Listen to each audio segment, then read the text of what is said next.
1 second. Hello, everyone, and we are live, and this is the Katie Halper Show, and we are very happy to be here, and it is a Sunday night, and I'm so happy to be welcoming back to the co-host, co-pilot seat, Jamie Peck. Hi, Jamie. Hey. Hey. Jamie Peck, co-host of the Antifada podcast, and just really great to see you guys. I know I'm late a lot. This time it legit was because of Mother Nature. It really was things outside of my control. It's not always the case. I'm not going to lie. Mother Nature must have been listening to the Antifada Twitch stream on Friday when we decided that we need to abolish the internet. Oh, Mother Nature's like, yeah, okay, you want to abolish the internet? I'll show you abolished internet. Storm.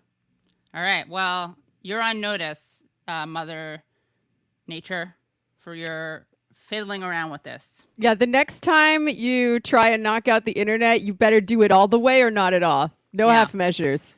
Go big or go home. Erase everyone's debt or don't mess with Katie's stream. Yeah, we are calling for this. We don't usually do this, but right now we're going to do it. We're calling for erasure of debt. The only kind of erasure that we enjoy on this show, that we call for when we do our Mother Nature. What's the verb? The noun implorations? No, what would it be? I'm not sure. I'm not sure what you're talking about. What? Love to see Jamie back. You got that. That's always great. We got a lot of great comments, and then we're going to be focusing more on the show. And I'm just saying that because I want to remind everyone, like our guests who are about to come on, you want to go full screen, and we will show you the chats that that should be addressed. Sorry, just putting a little heater on that got shut off during the storm. Anyway, so I forgot to make all the announcements. Anyway, okay, I'm finding the calm. Not the calm after the storm. Okay, so again, welcome to the Katie Halper Show. So happy to have Jamie Peck here with us. And we are so happy to be bringing onto the show two really great guests to talk about what is happening in Bessemer, Alabama. Did I say it right? It is Bessemer, right? Not Bessemer. Bessemer sounds like a little like Yiddish, Hebrew. Bessemer. Hey, Bessemer, what's going on down there? Bessemer. But it's not a big deal, but something's happening. So yeah, we are going to bring in these great guests, and this is actually the first time that Alex has been on the show, video on the live stream, and she's been on the show a bunch of other times though, on the podcast, and she is a journalist who writes all over. She writes at places like the New Republic, and of course at Jacobin, where she is on staff. She's a staff writer. And welcome, Alex. Thanks for having me. Good to be here. Of course. Yes, thanks for coming on. And feel free, of course, to put in your handle or however you want to identify yourself. You can do that under your name. And we are also bringing in back to the show, very excited to bring back on Chris Smalls, who is an organizer who was valiantly and for very good reason fired by Amazon. And he also, hello, Chris. Nice to see you again. Hey. Thanks for having me. Of course. Thank you for coming on. And he also founded the Coalition of Essential Workers. The Congress of Essential Workers. Congress of Essential Workers. Yeah, Congress of Essential Workers. Yeah. So really excited to have you guys on. Alex, you've written 2 articles about what's happening both in Amazon, at Bamazon, and also about the PRO Act. And Chris, we have you for less time. So let's try to, get as much out of you as we can. It sounds like we're torturing you, but I just mean time-wise. We'll give you the mic, so to speak. And then Alex will have more time with you. But, interact, obviously. Okay. I'm just going to start out with asking Chris what your view of what is happening is right now in in Bessemer, Alabama? Well, for those who don't know, tomorrow is the last day. So for the workers that are tuning in, or if anybody know workers down there that are still on the fence, tomorrow is that last day. If not, should already have their ballots in already to make the count on time. It should have been in sometime this week anyway. But I hope, once again, that we're successful. We had a very good campaign, as you've seen. Bernie Sanders was just down there, Killer Mike. A lot of prominent people showed up down there. Sarah Nelson, who I will be actually interviewing tonight. That's why I have to run. Oh, great. Well, thank you for making time for us. Yeah. She'll be joining It's a Smalls World, my podcast. So we're going to be talking about that same exact thing, the union drive tomorrow. That's going to be ending. And I'm just happy to show my solidarity. I've been doing a bunch of appearances at the rallies here in New York. And we have actually one more coming up on Tuesday, which will be after the vote. But we're hoping to have the results back in, and we'll have some positive news to share with the former facility that I worked at. That's where the rally will be at. So it's a great week coming up. And it's great things in the media right now about the working class. This union drive is probably the most important of all. So I'm just happy to be a part of it. Great. Yeah. And Alex, do you want to just set up from the reporting you've done, like what's happening here, the significance of it? Yeah, I mean, what Chris said is definitely true at the end there, that this is a really important union drive. I mean, people sort of always say every union election is important, but not only is this like a lot of workers, so it's almost 6,000 workers that'll be in this union should they vote to unionize, but also it's sort of this like turning point in that Amazon is so anti-union and is so sort of the leading model of what the economy is going to look like, that it represents a sort of similar thing to when auto plants were first organized. You know, if there were a victory at this Amazon plant or at this warehouse, it would be a sort of similar thing. That said, I think whether they win or lose, we've already seen that it's sort of inspiring similar activity around the country, not only at Amazon, but also at other companies, because the sort of thinking is if people can get to this point in an Alabama Amazon warehouse, then, any workers anywhere should try to organize. And so that's sort of the context of what's happening. Obviously, there's the fact that it's a right to work state, an incredibly, sort of hard to organize context. All of that is really important too. But I think, what Chris said of like the coverage of this, I think is really important. All of a sudden, there's sort of a way more critical conversation about sort of what workers have the right to demand on the job. And I think you can point to this campaign as sort of responsible for that. Yeah, so this campaign is going on under the banner of the Retail, Wholesale, and Department Store Union, the RWDSU. I was just wondering if you guys had any insight into why the workers went with that union and maybe some of the pros and cons of going with a more traditional kind of what some might say is a business union over what might be considered more radical and autonomous forms of labor organizing. Yeah, so from my experience when I drove down there and I connected with the union, the leaders and some of the workers as well, and some of the union reps, and the poultry factories are what that union predominantly represents. And those factories are down there sprinkled out throughout Alabama, some of them about even an hour or 2 hours away from Bessemer. And those union reps came down there to organize with the RWDSU, which is based out of Birmingham. They have their office over there. So this union down there represents a lot of the workers, essentially majority of the Black and brown communities. A lot of those workers already were embedded with the RWDSU. And when Amazon opened up shop last year around March, it was a perfect opportunity for them to jump all over Unionize, in which they actually got a head start on and did successfully. So the RWDSU represents what the workers want at that time. And, that's the beauty of working for this company, because at the same time, you can have a different union in every single facility.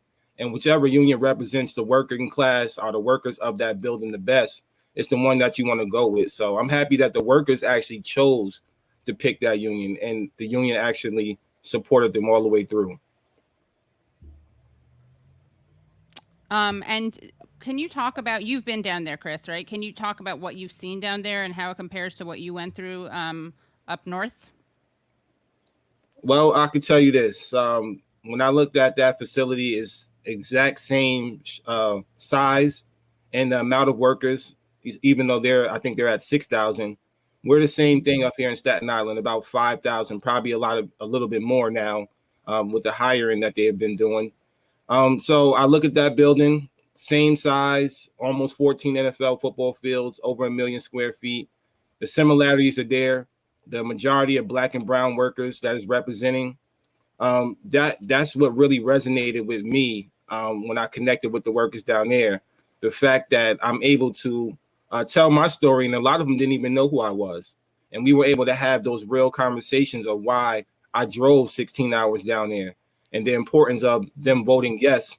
So that stuff like that, what happened to me and others, don't happen to them and don't happen anymore. You know, we want to be protected. We want to demand to have PPE. We want to have all these negotiations and contracts. We need a union to absolutely represent us. So I think those conversations really, really resonated with the workers. So you've referenced a few times how the majority of the workers in this shop are Black and brown. How do you see this union drive intersecting with the fight for racial justice? And do you think it's been mediated at all by the George Floyd rebellion of last summer? So, you know, from my own personal experience with Amazon, they have a very deep systemic issue as well, and culture as well. I myself applied for management position 49 times and I was denied. And as you look at their numbers, which are publicly, shown, only 8% of upper management is Black and brown. And then we're talking about over 1.5 million employees worldwide. So as you move up the ladder, the less diverse it is in that company. And after 26 years of existence, there's something wrong there. So I believe that this union drive will also be the tipping point for when management can now give an equal employment opportunity to workers, especially Black and brown workers of these warehouses.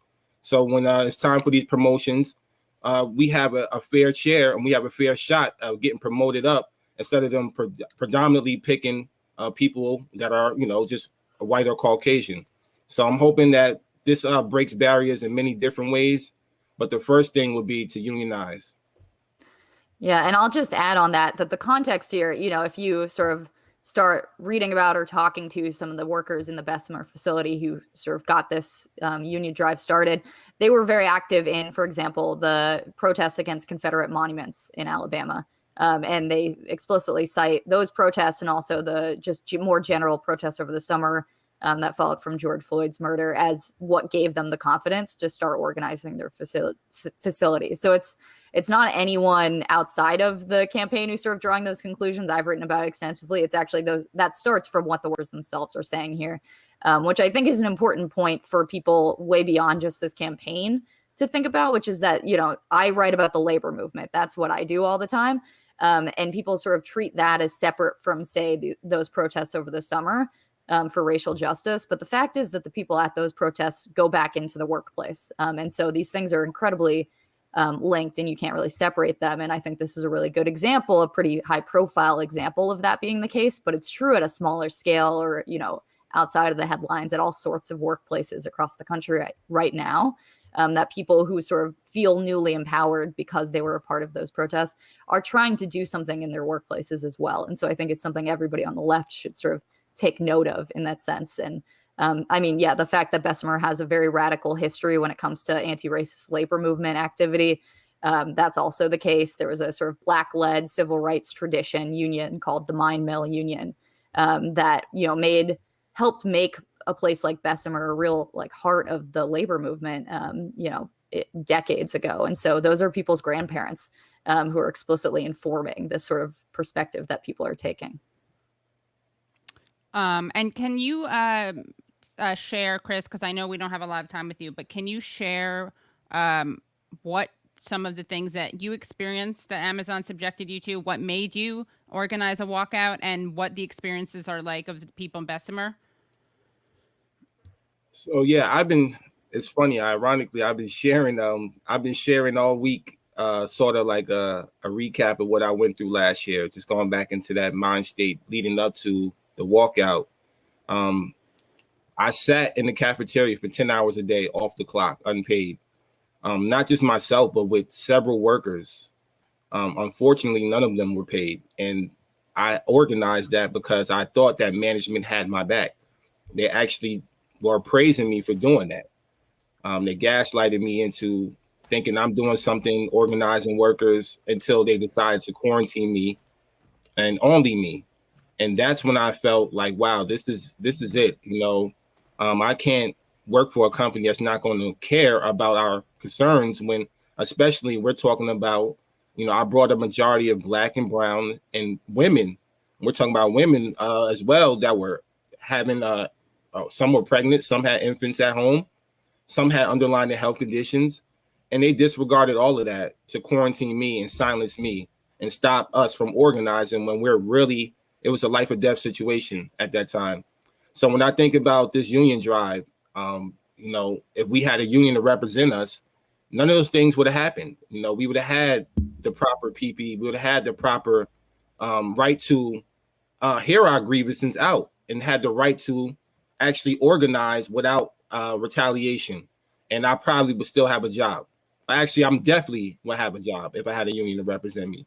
And that's the difference. And that's the importance of why my story and my journey that, throughout the year is so important to this fight as well, because I continue to organize and support workers all around the country, if not all around the world. So I'm hoping once again that, tomorrow when the vote closed, that it's a landslide and it's on our behalf because it's time. Yeah. And were there any horror stories that you heard about from Bessemer that were, this is probably a bit stereotypical, but I of course assume, not that I think it's rosy, on Staten Island in many ways, but in the Northeast, right?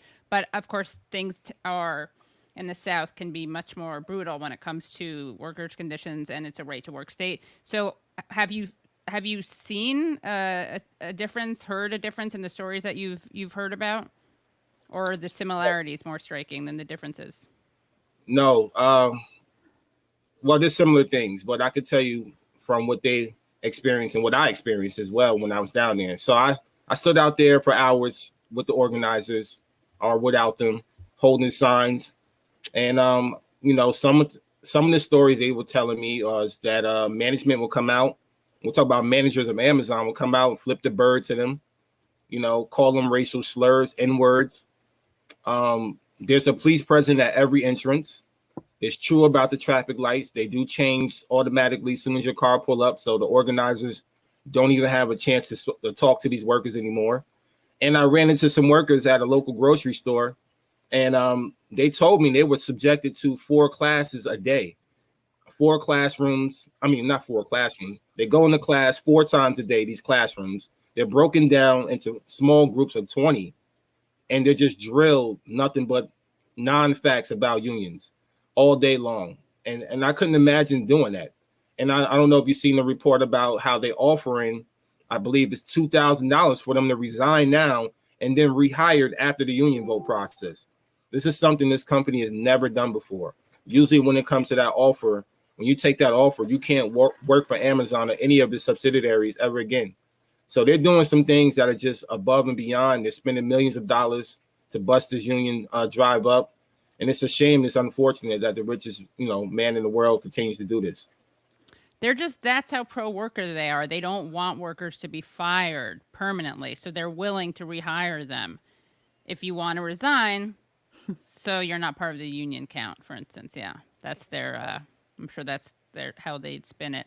And as MCVS points out, workers may vote no in fear of retaliation. Have you seen that? Have you heard that fear expressed or people's reluctance? And if people do think that, they may not say it, what advice do you have for them? It's a lot of misinformation. the Amazon is telling them that they're going to lose hundreds of dollars as soon as they sign up with this union, that they're going to go on an immediate strike for months and lose out on months of pay. They're going to pay $500 up front, not really explaining that $500 is really for the annual cost of a union. And as far as me telling them about what happened to me, or other workers reaching out to these workers down there in Bessemer saying what happened to them, those are the stories that really resonate, is because they want to understand, like, why do we need to vote yes for this union? And I believe that when we connected with them and we told them, like, hey, I was a picker, I was a packer, I was a stower for 10, 11, 12 hours. I was in the same position you was for 4 years, for 5 years. Those stories right there really connected with them. And not only did I got the feedback from workers saying that they're going to vote yes because of that, they're going to tell their coworkers, they're going to tell the people on their assembly line to vote yes as well. So it was really helpful, actually. Jamie, do you have a question, or I have more? Sure. I I'm like, is it my turn? You don't have, or what- you what and kind Alex, of- if you have any questions as a journalist, of course. I just want to you say ask. hi, Alex. I mean, I always talk to Alex on the phone. This is the first time I seen on the visual. I know, it's good to get a visual of you. I haven't actually, we haven't met. So this is a nice homecoming. I mean, it's funny seeing you when they mentioned that you're going to be on the show. I was like, God, what a long year All right, for you. It's been a long year for all of us, but my God, it's crazy for you. Yeah. So no, I don't have any questions for Chris. I mean, I'm just happy that he's still fighting the fight and that he's, involved in this, in supporting the workers in Bessemer. Because that's the thing is, for better or worse, and it's probably for worse, you can't organize just one Amazon facility. You just can't. Even if these Bessemer workers vote in the union, the first thing that Amazon's going to do is start trying to make their facility redundant. And so connections across Amazon facilities, win or lose this vote, are going to be key to actually building worker power. And so efforts like what Chris is doing, I think, are really important.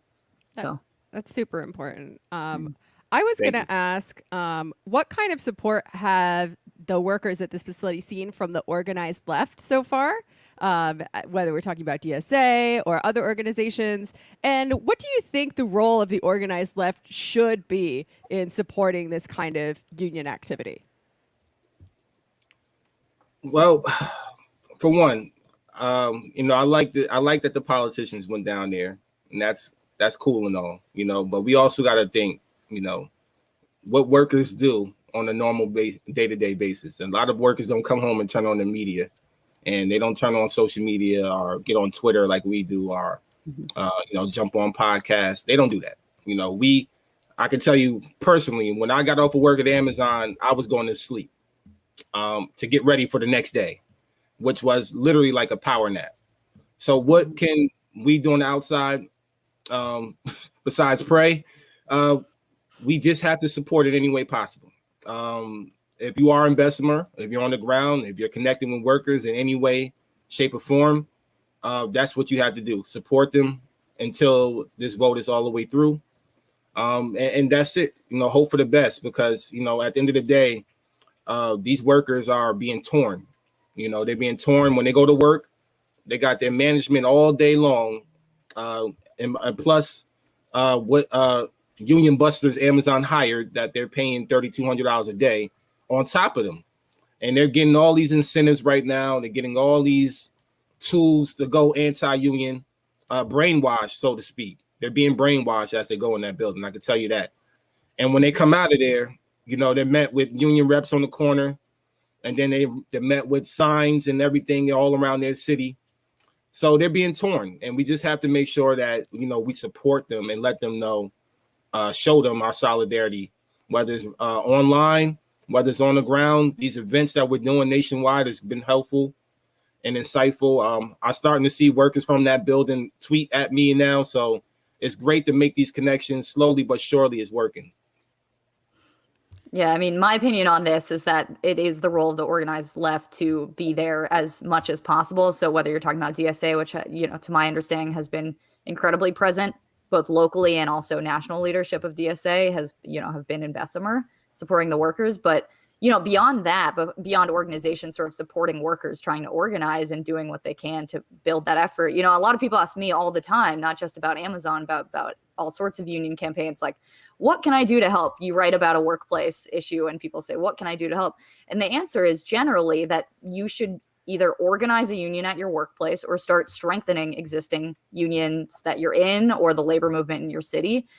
Because, you can't do, a lot of people I think wish they could just donate or something, that you could just sort of do one thing really quickly and it makes, and it helps the workers. The reality is that we all have to get organized. There's just no way that even in organized, Amazon, that those workers could keep those unions, that they could win strong contracts without rebuilding the labor movement writ large. And so sadly, the answer is that it's not going to be one thing that you do one time, but you actually have to start strengthening labor where you are as well. And that will actually help the workers elsewhere, even if it doesn't seem so obvious right away. Well, speaking of have to organize, I know someone has to leave the chat right now because he's doing so much organizing. And right now, I believe you said you were going to be interviewing Sarah Nelson. Yeah. So thank you so much, Chris, for coming. Alex, we're going to hold you hostage for a Sure. little bit longer, if that's okay. That and is any fine. final words that you have, Chris, for anyone out there? Yes, just stay tuned. Support the union drive. Last day tomorrow. Workers get their ballots in. Hopefully they already did already. Vote yes. And follow my show as well. It's a Smalls World.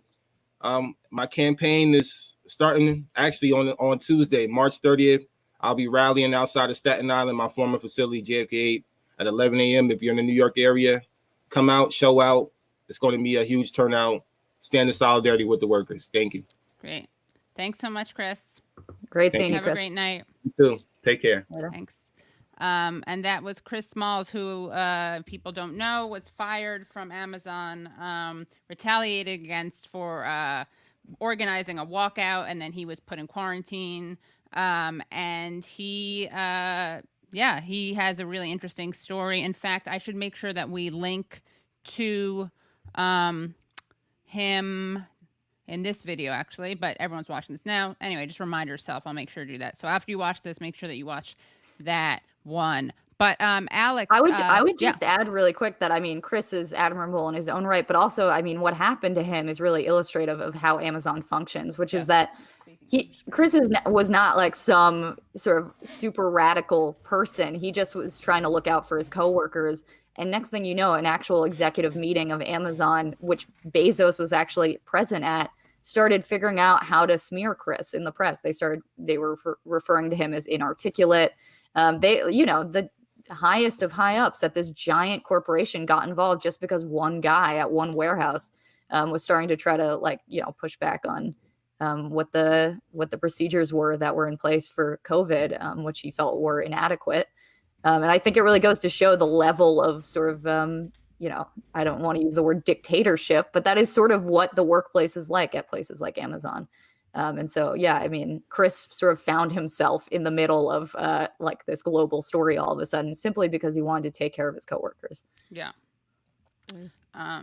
He's very, very admirable and very interesting story. And how, like you're saying, he didn't start out as radical. And it's almost like, thank God that, thanks Amazon for being as awful as you are. Lots of times people try to keep it more subtle and under wraps. The thing everybody says, of course, in union organizing is that the boss is the best organizer. And I think you could say that that's definitely true for Jeff Bezos. Yeah. Oh, But my now, goodness, yes. Yeah. I mean, you just look at that Thanks, photo of Jeff. him eating an iguana and you're like, we have to do this thing. Come Right. on. And, if you believe capitalists are reptilian lizard people, it's even worse because he's eating one of his own. Cannibalism. Exactly. Well, yeah. I mean, well, if there was a Bezos breed and he was sticking to that, it would be okay. But you're right. Well, perhaps this is a good lead into sort of a big picture question that I have for you, because as we all know, Jacobin is not a liberal magazine. It is a socialist one. And we as socialists don't just want workers to get a better pay and better benefits, better conditions, et cetera, et cetera. We want workers to take over the means of production and run it themselves, because people have the people making the stuff, we believe, have the right to control how the stuff gets made and, control over their time and their creative powers. So how might a union campaign like this one fit into the broader fight against capitalism and for socialism? That's a great question, Jamie. And that's a gigantic question as well, obviously. I mean, the reality is, the thing with a union campaign is that, unions are not revolutionary organizations, but they're insufficient, of course, for, if you want to take away Amazon from the bosses and put the infrastructure in the hands of workers, you're not going to do it just with the union, but you're not going to do it without organized workers. And a union is just what we call it when workers are organizing.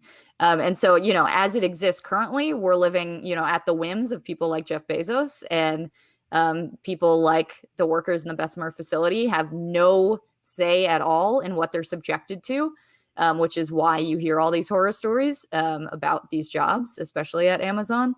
And so, a union is a step along the way, right? Because if workers are disorganized like they currently are in the United States, and more so than ever after this pandemic, people are more alienated than ever. They're suffering more than they have in a very long time, at least a lot of people. You're never going to get anywhere with that kind of disorganization and alienation. And so workers coming together and actually exercising, the small number of legal rights that they have in this country is the first step along the way of actually them getting empowered enough to do something more. So if you want to demand that, say, the workers seize the warehouses, well, you're never going to do that if the workers can't even speak up and speak back to their managers, right? Without fear of being retaliated against. So if you don't have things like just cause, if you don't have things like protection against discriminations, if you don't have things like a livable wage, no one is going to have time to do anything further, because as Chris said, everybody's too busy trying to get enough rest to go back to work the next day. And so these efforts, I think, are incredibly important. And like I said earlier, you can't do it in one warehouse. That's just never going to be sustainable, even if you can win a union or win a contract even in that warehouse. Amazon is incredibly powerful, and they build in redundancy, and turnover is incredibly high. And so, these efforts, as they spur other efforts elsewhere and they start building kind of networks of organization among workers, that's sort of the blueprint and the early markers of what actual worker power looks like. That's my opinion at the very least. And we can also get into those bigger philosophical questions, but let's also wanted to ask you some of the particulars in the recent journalism that you did, but I do think that's an interesting thing. I'm glad you asked that, Jamie, because now I bet a lot of people who were potentially dismissive of the points of unions. Now, no one can leave, basically, is what I'm saying. I'm holding my own captive meeting right now, I mean, we are the three of us, because there's power in union. Anyway. Oh, right. But you have two recent pieces, a few actually, but you have one in the New Republic, and you have one at Jacobin. The New Republic one just kind of goes over the basics, and it's very good. I highly recommend it. And you set up this David and Goliath situation. If I can just read this one part of it. You write,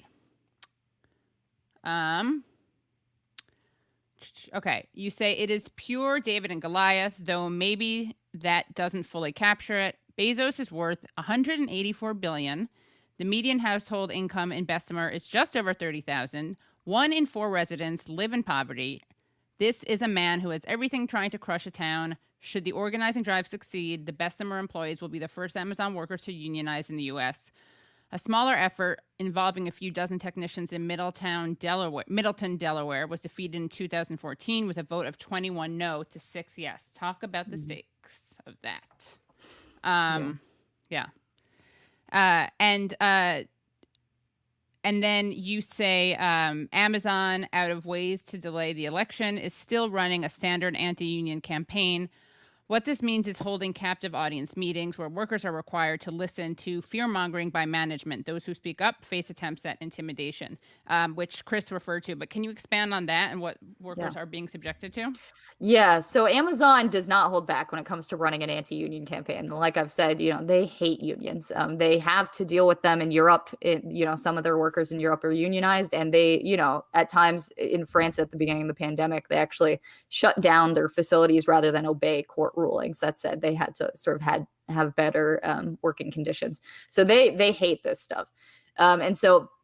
In Bessemer, what they've been doing is holding captive audience meetings, which is, as Chris referred to, during your shift, you're pulled into a classroom or a room where management starts giving you anti-union talking points. The Bessemer workers have said repeatedly that they're sort of scared and threatened in these meetings, that if they start speaking up to point out that they're lying to the workers, that they're either filmed or otherwise it's made clear that their identification is being taken down. In an attempt to get people to stop talking. And again, these managers lie. They've always lied. I mean, that's not just true at Amazon, that's true at every company. But Amazon management has been sort of caught on record lying about unions. For example, they're saying they're going to have to pay a ton of dues. First of all, it's a right to work state. You don't have to pay any dues if you don't want to. I think that's bad. I think everyone should pay dues, but just it's factually incorrect what they're telling people. But so there's that. There's, workers report getting a dozen texts a day. Every employee is getting texts that are anti-union.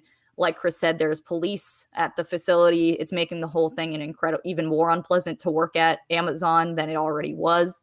The thing about this mail-in voting, which is what's going on because of the pandemic, is that by law, Amazon has to stop holding these captive audience meetings once the voting starts, which it started on February 8th. So it's a particularly extended period of time that they're voting. It's, almost 2 months voting process.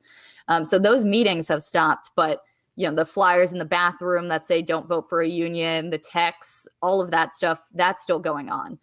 So they've been legally restrained a little bit, but they're still, the workers are still being intimidated. And we really can't undercount how important that is, because for a lot of workers who might have been ambivalent, if you're subjected to this stuff day in and day out, and told that your facility is going to close or you're going to have to spend all this money, if your manager is lying to you all the time and it's relentless, then you go from ambivalent to anti-union, and it's not because you hate unions, it's because you're scared. And so I think whatever the results are, a big part of the story is going to be that this anti-union campaign that was waged by Amazon. And what are the kind of the most disgusting things that you've heard so far? What do you mean? Oh, in terms of the lies, the misrepresentations. And then, of course, we can ask you about your piece, which is great. It's about how you deal with this as a journalist, how they respond to you. Yeah, I mean, Amazon just lies. That's what you're referring to is this piece I wrote, I guess, 2 days ago. I've actually written about like 10 pieces about this Amazon campaign. Yeah, Chris was leaving to speak to Sarah Nelson, and I actually did. Right. I had a long conversation with her because she visited Bessemer, which I think is great. It's good that a labor leader like that would go there to support the union campaign. But yeah, in that piece, I sort of open it by saying that everybody knows who writes about Amazon, that Amazon lies, and the three of us might think that like executives at companies lie all the time.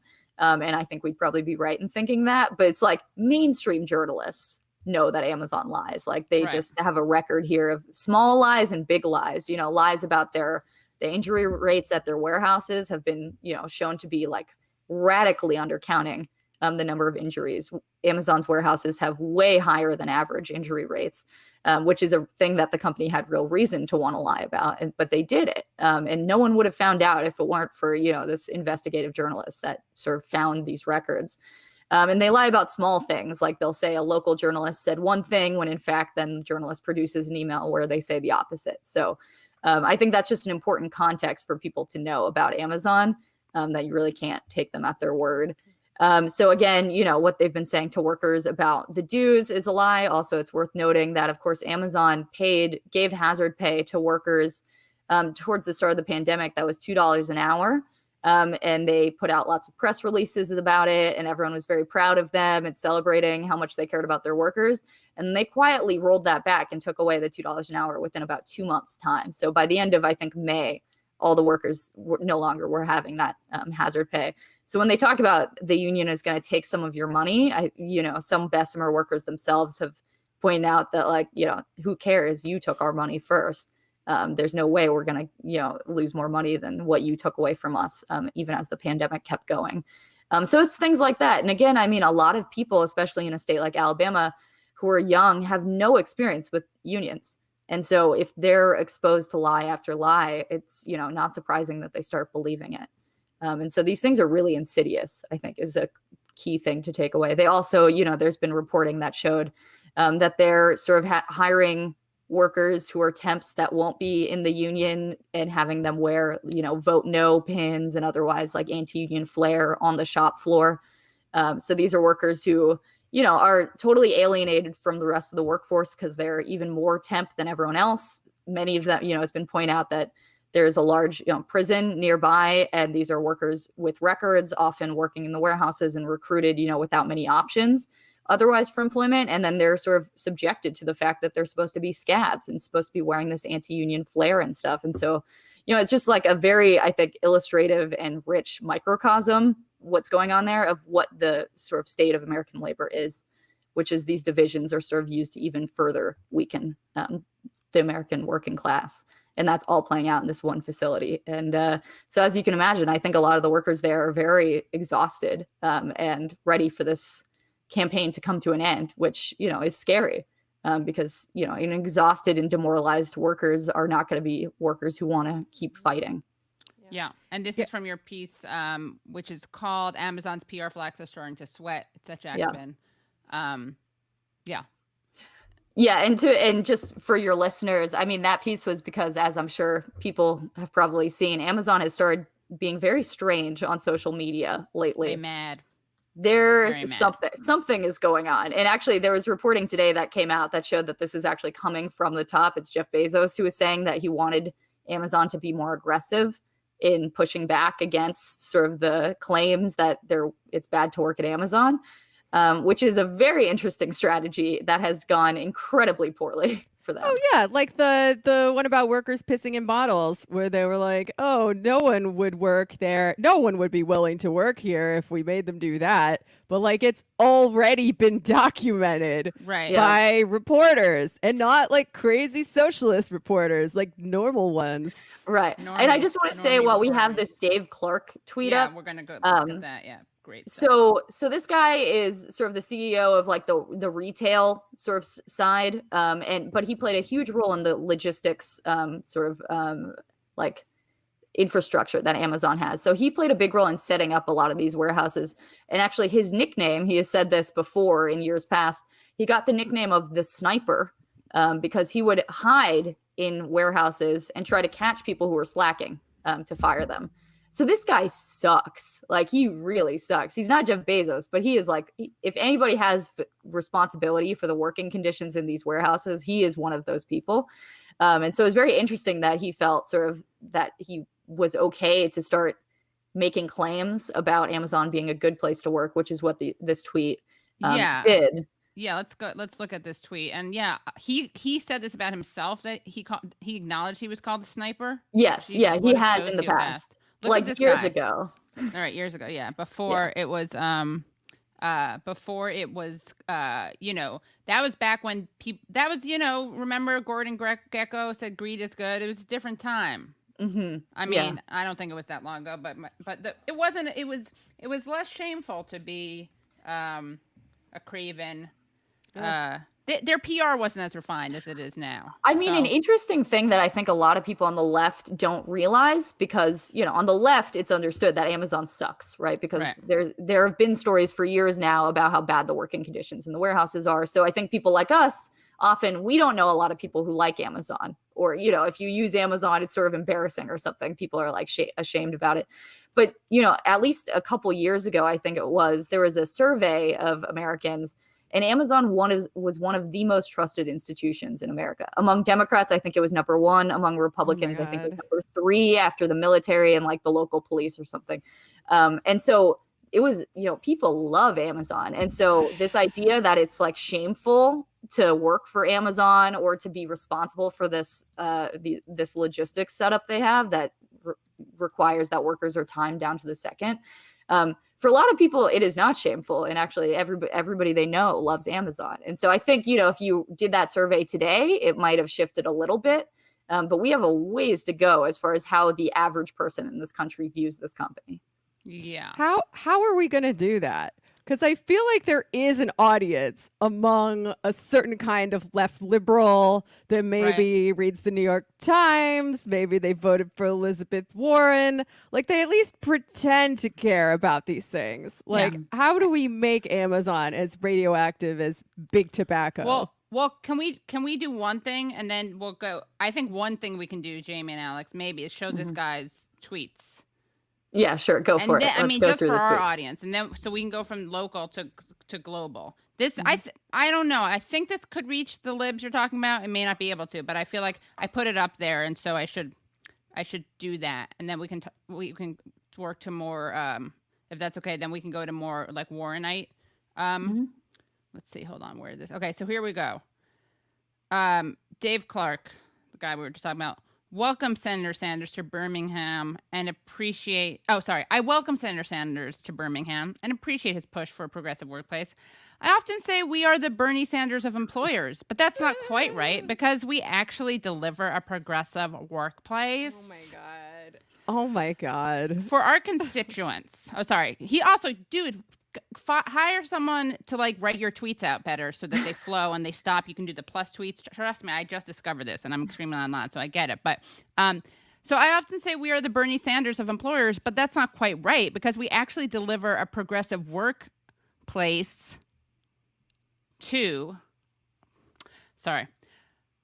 but that's not quite right because we actually deliver a progressive workplace for our constituents, a $15 minimum wage, health care from day one, career progression, and a safe and inclusive work environment. So if you want to hear about a $15 an hour and health care, Senator Sanders will be speaking downtown. But if you would like to make at least $15 an hour and have good health care, Amazon is hiring.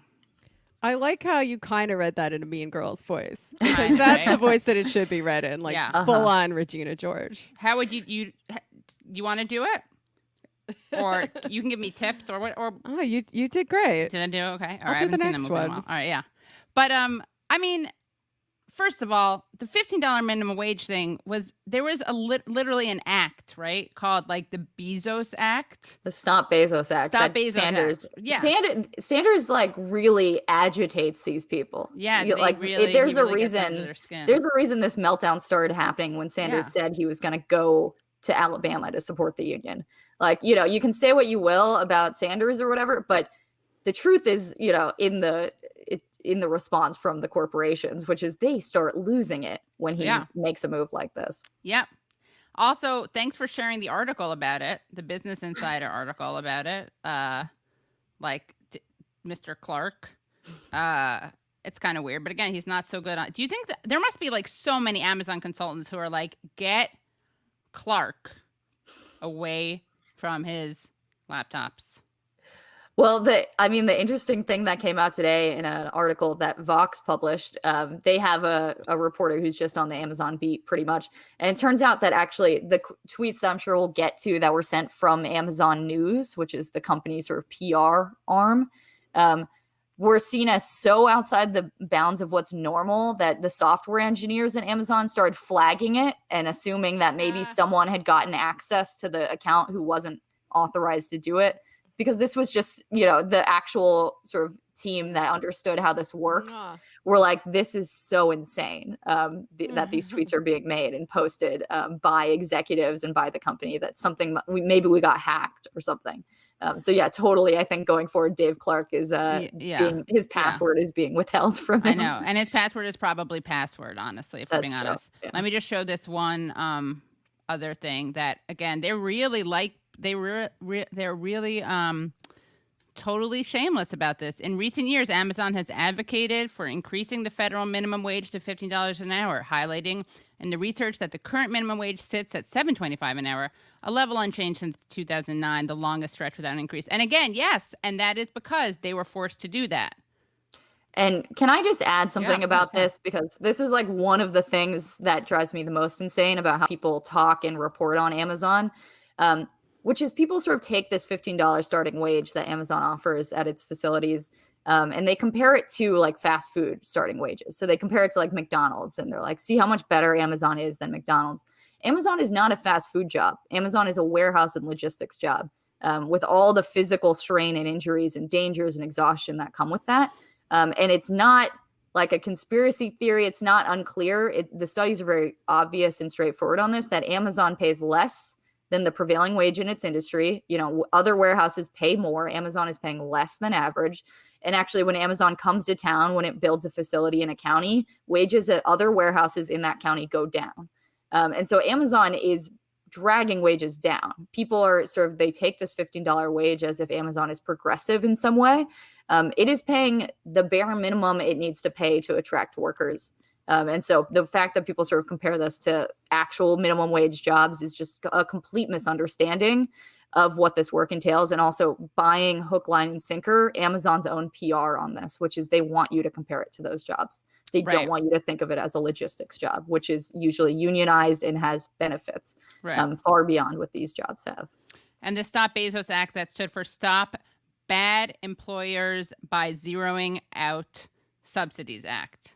So that's what Bernie worked on, and then of course Kana. Well, yeah. Where's the thing that we were saying about what was the tweet that? Sorry, what was the tweet that Brad? If you're here, and everyone say hi to Brad and to Maria. Maybe we can find it. That tweet. What was it that they said that was so dishonest that it? The pissing in bottles one. Okay. So it was a reply to Mark Pocan, who's a representative who co-chairs the Labor Caucus in Congress. Okay. Yeah. Got it. Yeah. Right. And shout out honestly to The Intercept for that great graphic for Ken Klippenstein's article. I don't know if you guys saw that. Let me get this out. Yeah, I mean, and just to explain to your listeners, like the representative was calling out Amazon for union busting, and also mentioned that workers at Amazon pee in bottles, which is based on reporting that a British journalist, James Bloodworth, did, where he went undercover at a warehouse in the UK a few years ago and found that workers were doing that. And so that's sort of where it's famously known. But Amazon responded to Mark directly on Twitter and said, you don't really believe the pissing in bottles thing, right? Maybe we can pull it up. Yeah, here's the image, by the way. Can you guys see this? Amazon management knows its workers urinate in bottles and even defecate in bags in order to save time. Internal company documents leaked to me reveal. That's the Ken Klippenstein. So I'm sorry, which is the oh my God. We have it from multiple sources. I don't remember the blog, but it was like this old guy who was actually defending working at Amazon, although, you know, maybe he was actually some other guy with an agenda, but I don't think so. And he was like, yeah, I had to relieve myself in a bottle on my delivery shift, but it's fine. I'm old. I'm lucky to have this job. Like, we have multiple sources telling us this. Right. Yeah, Oh, I mean, right. Okay, also, got it. Yeah. I know. yeah, if you just go on Reddit to the Reddits where drivers for Amazon sort of congregate and post, like you'll find hundreds of comments about this. It's just understood that this is part of being a delivery driver for Amazon, is that you have no access to bathrooms and also no time to find one because you're timed down to the second. And so, yes, it was very strange that Amazon sort of dared journalists to find proof of this, because you don't have to even be a journalist to find proof of this. Right. So Mark Pocan, the representative, tweets out, paying workers $15 an hour doesn't make you a progressive workplace when you union bust and make workers urinate in water bottles. And Amazon News tweets back, you don't really believe the peeing in bottles thing, do you? If that were true, nobody would work for us. The truth is that we have over 1 million incredible employees around the world who are proud of what they do and have great wages and healthcare from day one. They love saying this, from day one. And Pocan says, and yes, I do believe your workers. You don't. We hope you can enact and then Amazon News writes, we hope you can enact policies that get other employers to offer what we already do. And then Dan Price, who I want to have on the show, you killed so many small businesses that you're now the only employer in many towns. People don't quit because that would mean going hungry. True. Uh-oh. Then they go after Warren. So Warren wrote, I didn't write the loopholes you exploit, Amazon. Your armies of lawyers and lobbyists did, but you bet I'll fight to make you pay your fair share and fight your union busting and fight to break up big tech so you're not powerful enough to heckle senators with snotty tweets.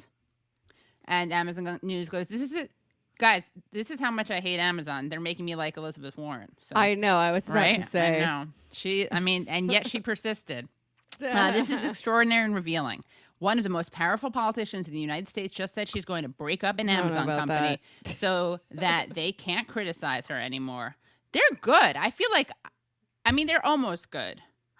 They're trying to do like that sassy Twitter clapback thing. But it doesn't work when you're punching down like that. Which you always are. Which Amazon. Yeah, Amazon is never not punching down. Right. Right. It's like Darth Vader cannot do a clapback. Like, that doesn't make any sense. Exactly, yeah. And they're trying to make it look like they're punching up by calling her one of the most powerful politicians in the United States. But spoiler alert, she's not.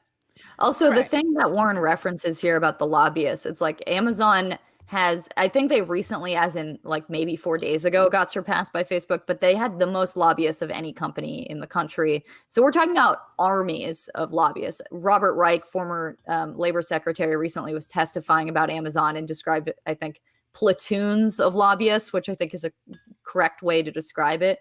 This company owns the country.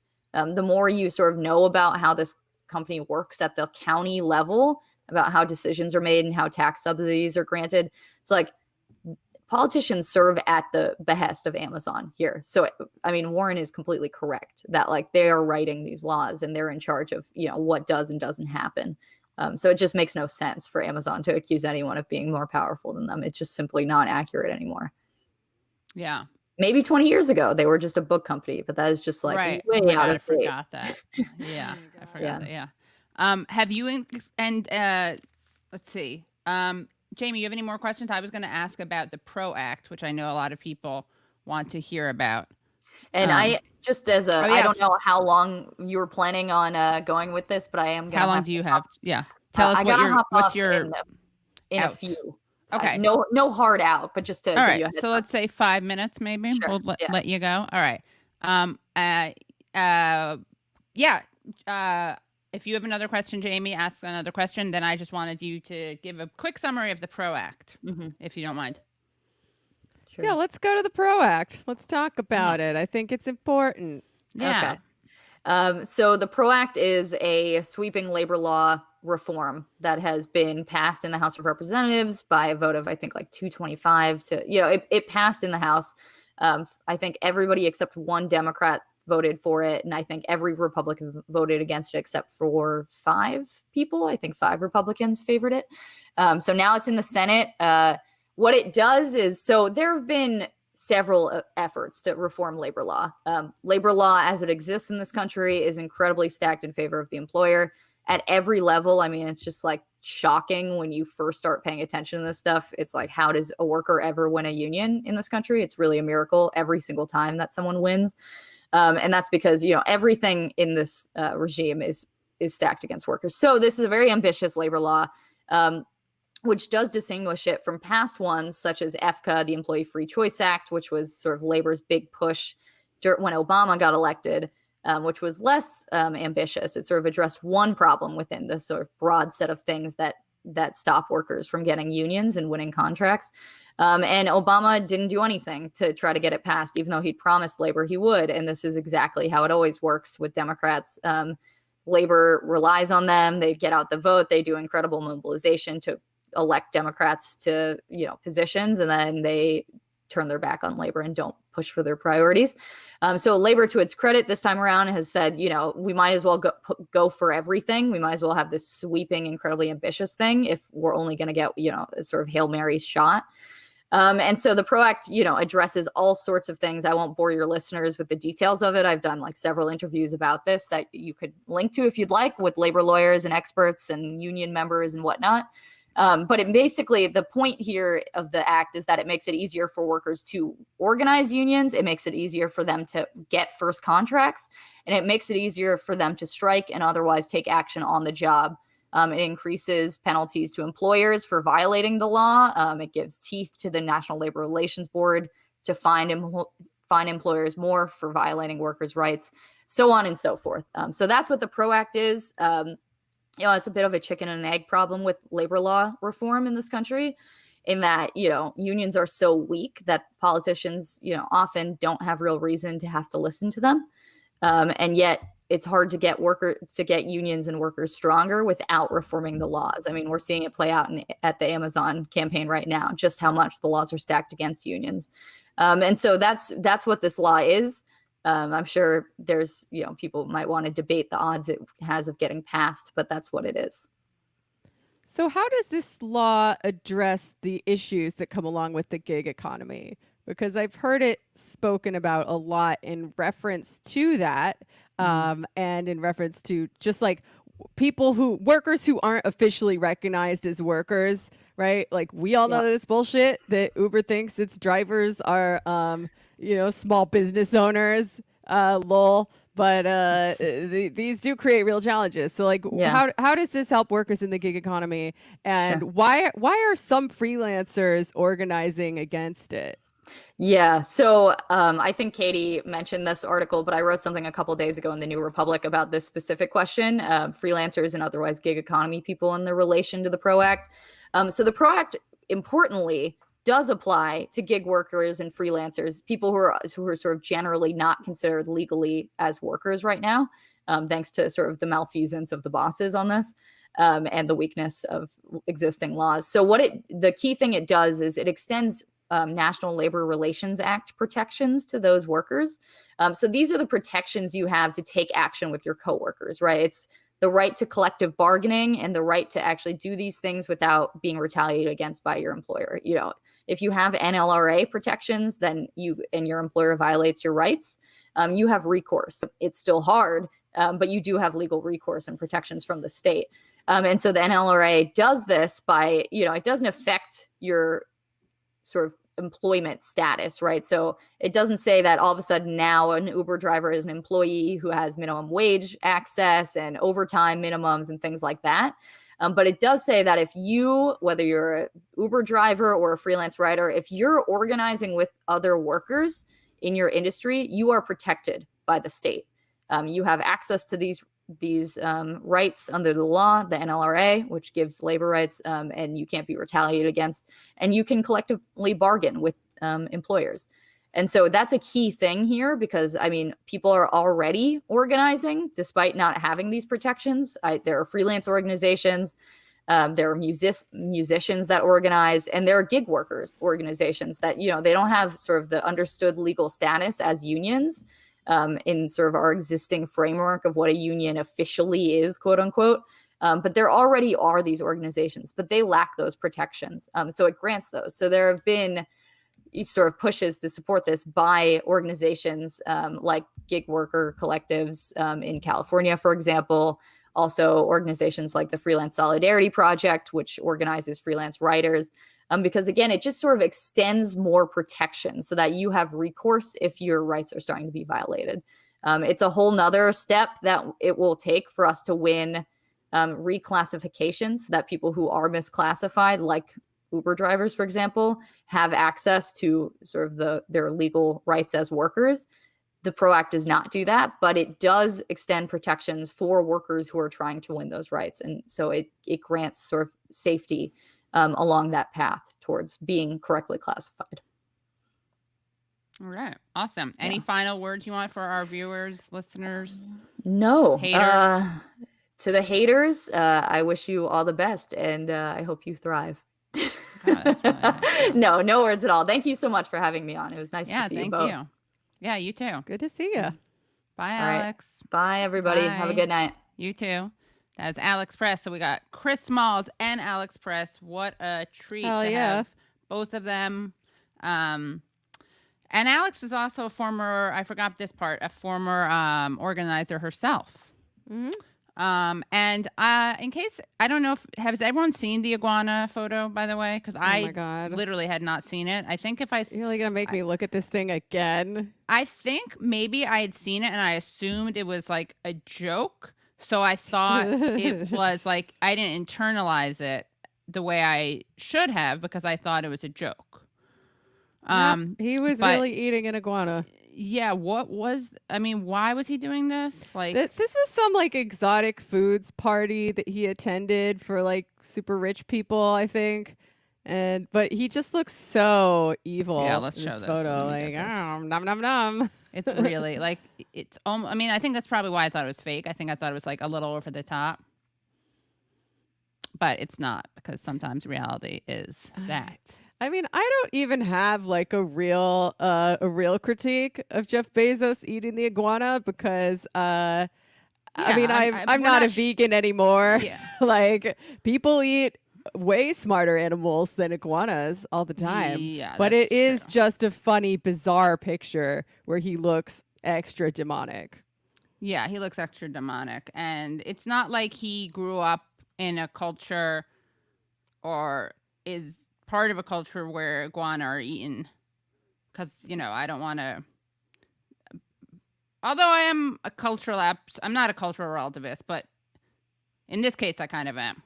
When it Oh comes my to God. iguana consumption, There he is. there he is. Nom nom nom. No, no, no. Yeah, Oh my God. yeah. He's I'm so- sorry. I he- should have given a trigger warning. Yeah. No, I mean, I guess it is bad because he's a cannibal. If you believe he's a reptilian lizard person, as I said before, Right. it really gets like an extra layer of fucked upitude.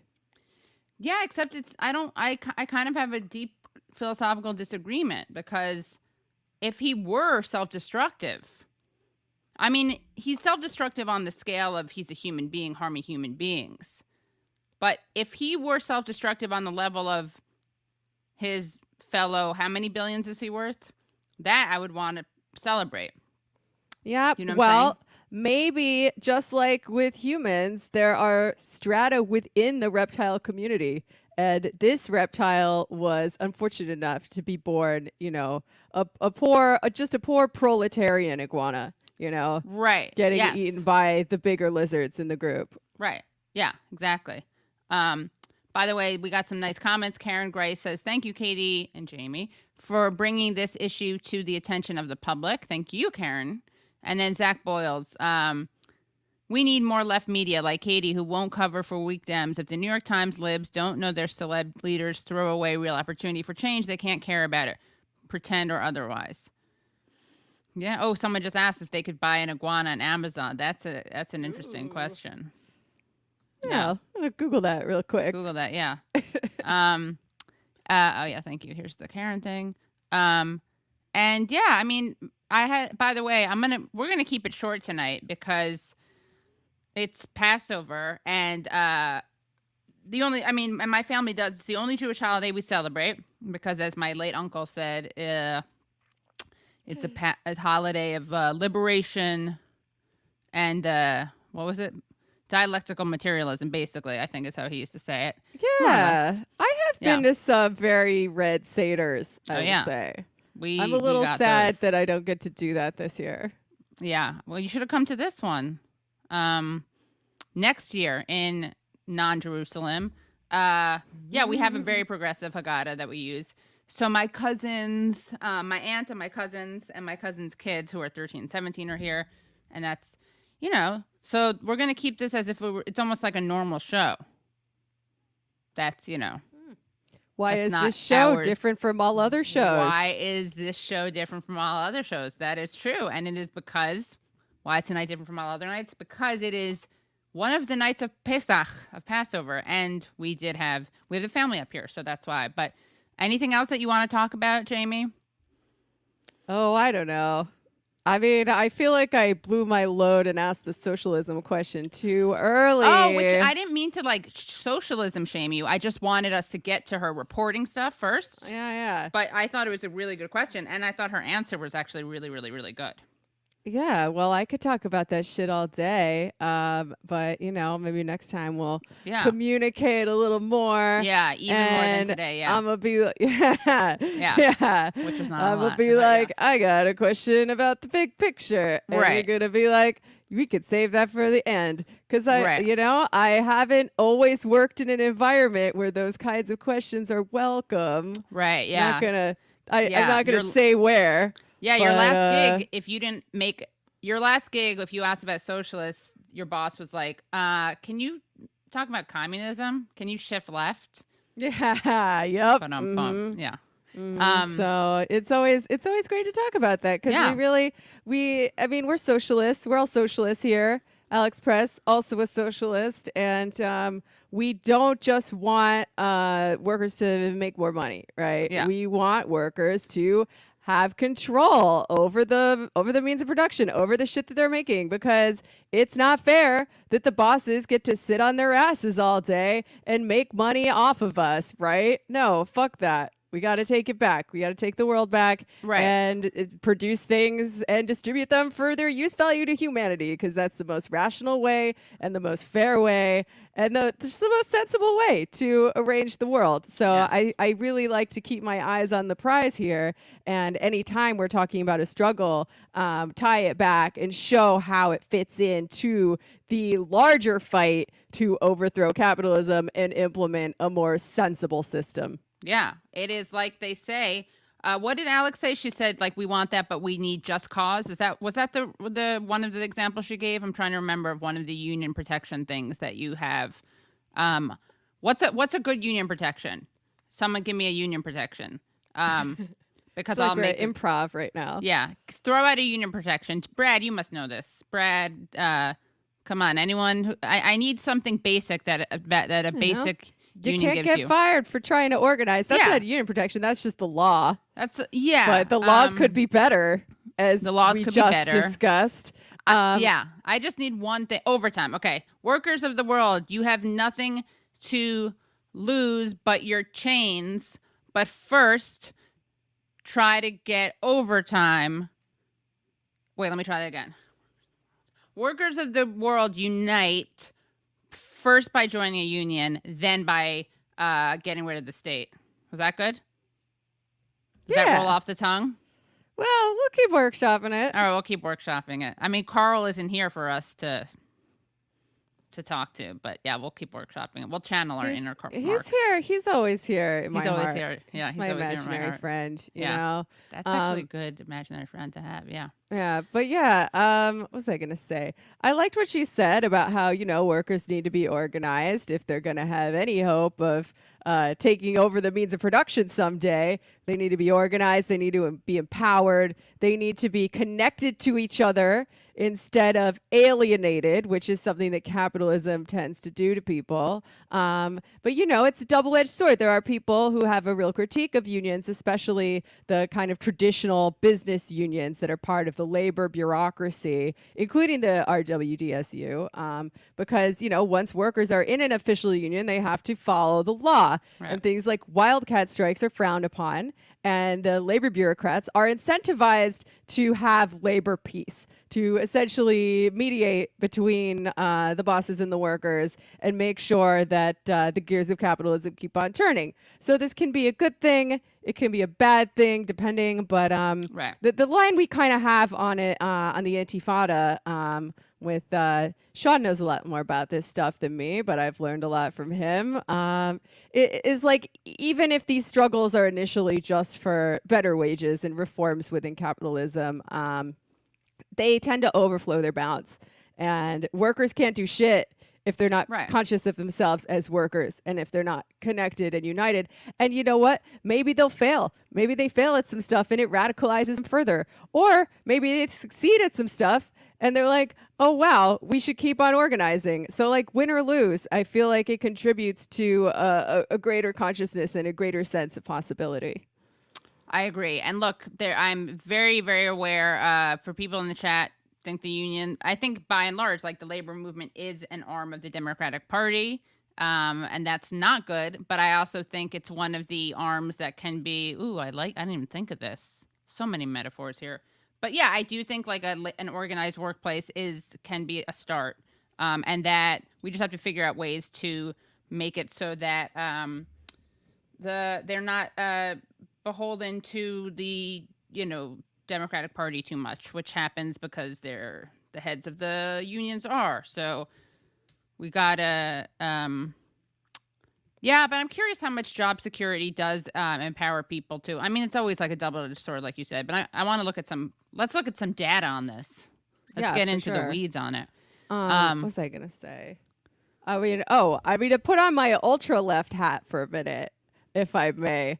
Logistics workers, especially, are very strategic for the anti-capitalist movement, and we would do well not to ignore them because, these are the very fragile supply lines that keep everyone fed and clothed. And, if it ever comes down to a revolutionary scenario, the workers who are in charge of those supply lines are going to be very important, showing in determining how things go. So there's been a lot of good work. I mean, I don't know, maybe this is outside the purview of this show, but you know what? I'm going to expand some minds. There was a good article in EndNotes by my friend Jasper Burns on logistics and counter logistics that I would recommend anyone to read who's interested in what I just referenced. So check that out. I hate to assign homework, but I'm lying because I love to assign homework. Yeah, we should do that. Yeah, we got to do that. Book club. All right. Awesome. Oh, okay. Jack and Leslie, by the way. So everyone's, I don't know if they, let's just say people are getting healthy. And sometimes when you get healthy, when you get protected, you have a setback. Jamie had this last week, but when there's a will, there's a way. She powered through. And I had this and I did not power through. Phantom Esvanto writes, workers of the world unite and eat iguana with sweet baby Ray's BBQ sauce. That's true. Oh my God. Yeah. That's a capitalist mashup right there. Yeah. That's Jeff Bezos and Mark Zuckerberg, right? Sweet baby Ray's. Oh my God. That video haunts my dreams. You know the one I'm talking about? Grilling some meats in the backyard. Oh my God. We have to have a, you know what I think we should make sure that we do? Everyone is okay. Jack is okay. Leslie's okay. They just one was feeling under the weather last Thursday and one was feeling under the weather today. So get well soon, guys. Yeah, get well soon, guys. Yeah. We love our Jack and Leslie, don't we, folks? Jack Am was drunk last night on Twitch after getting the vaccine. Lol. Okay. Oh man, interesting. I cannot imagine. If he felt as shitty as I did, I cannot imagine drinking on. And like maybe he got cocky because the first day I didn't feel that bad. Yeah. I was a little tired, but I was like, whatever. Exactly. I'm fine. Yeah. But then the second day hit, I was like, hey. Yeah, and I didn't feel. I got on a Friday evening and I felt fine until Sunday evening. So yeah. And like to be hungover at the same time just sounds like the worst thing. Yeah. And we talked to him on Thursday. He was frontline protesting to protect homeless folks in Echo Park, LA. Respect. Yeah, agree. He was tired from reporting on Echo Park. I don't know if he was drunk. I don't stand by that. Or maybe I do. I don't know. We're going to have to ask him. Yeah, we don't know. Let's not throw out accusations. But reporting also makes you tired. And all I did the day after I got vaxxed was I ran some errands in the rain. And then I felt like shit. So I'm guessing Jack is feeling it. And I have nothing but solidarity for him. Yeah, exactly. Nothing but solidarity.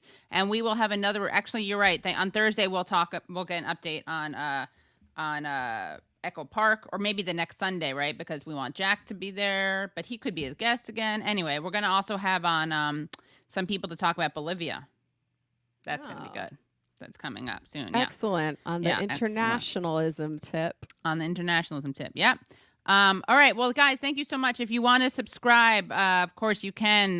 Patreon.com/The Katie Halper Show. Again, that's patreon.com/The Katie Halper Show. And, of course, Jamie has her own podcast, the Antifada. That's right. You can support that. Patreon.com/The Antifada, or check us out on twitch.tv/The Antifada, streaming Mondays, Wednesdays, Fridays, and most Thursdays, except for this past one when I came on The Katie Halper Show. Because we're trying to figure out how to do it at the same time. Wait a second. You do it Monday, Wednesdays, Thursdays, and Monday, Wednesdays. What is it? Sean plays video games on Mondays. All right, yeah, got it. Yeah. We do a full crew show on Wednesdays called Forever's Gonna Start Tonight. It's about abolishing capitalist time. Great the song. name. Yeah. Thursdays, I do Antifada Ladies Night with some of my lady Which friends. Maybe we should move. I mean, we got to figure it out. What time do you usually do that? 7 or 8. And how long does it last?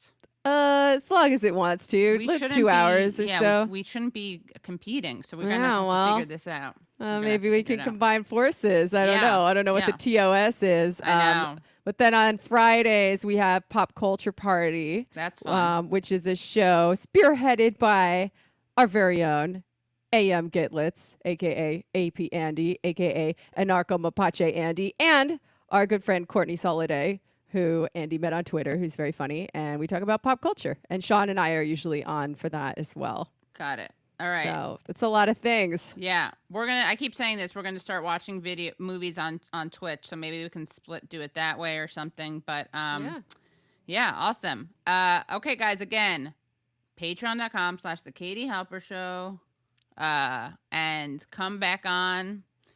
Subscribe on YouTube if you haven't already. Subscribe, share, love, like. I think that. I think that's it. Right. I think we're good. Everyone have a great rest of your weekend. Have a great week, and we will see you Thursday. Bye, everyone. Bye-bye. Awesome.